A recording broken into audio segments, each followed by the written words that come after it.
Hi guys, today I'm going to show you how to do the grid method of multiplication. Okay, so we're going to start off with 36 times 3. You're going to have to excuse my lined paper. I don't have any squared paper, but you might have the same problem as well. So we're going to have to draw a grid to start off with. And we're going to do 36 times 3. So what I'm going to do is partition 36. So if you remember how to partition, I've got 36 and I'm going to times it by 3. Okay, I'm going to start with the easy bit, which is 3 times 6, which is 18. 6, 12, 18. And now this bit. Now instead of thinking of it as tens times 3, now just think of it as 3.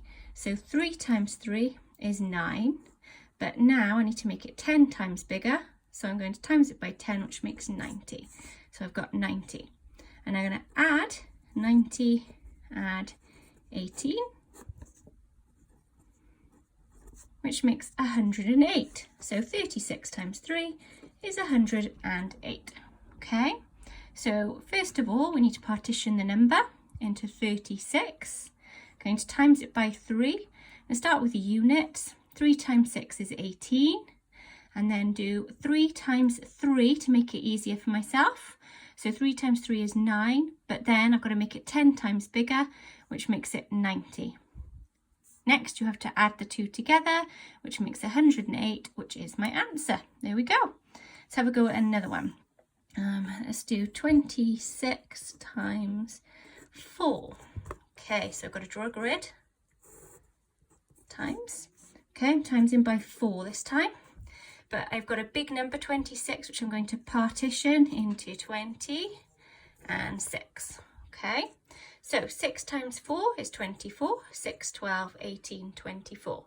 Now instead of doing 20 times 4, I'm going to make it easier and do 2 times 4, which is 8, and then make it 10 times bigger, so times it by 10, which makes 80. Can you remember what the next step is afterwards?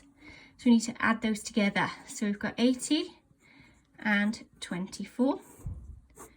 When you are adding, make sure you always start with units. Okay, so 4, then 80, 90, 100. So 26 times 4 is 104. So there's my answer, 104. So again, we're going to partition the numbers. So 26 is partitioned, times it by 4. I'm going to do the easy bit, which are my units. 4 times 6, and put the answer here. Then think of this as 2 times 4, but it's actually 20 times 4, so it makes 8. 2 times 4 is 80. 2 times 4 is 8, and then times it by 10, which is 80. Then you've got to add them together, so we've got 80 and 24. Remember to start with the units when you add, and it makes 104. So 26 times 4 is 104. And that's the basics of the grid method of multiplication.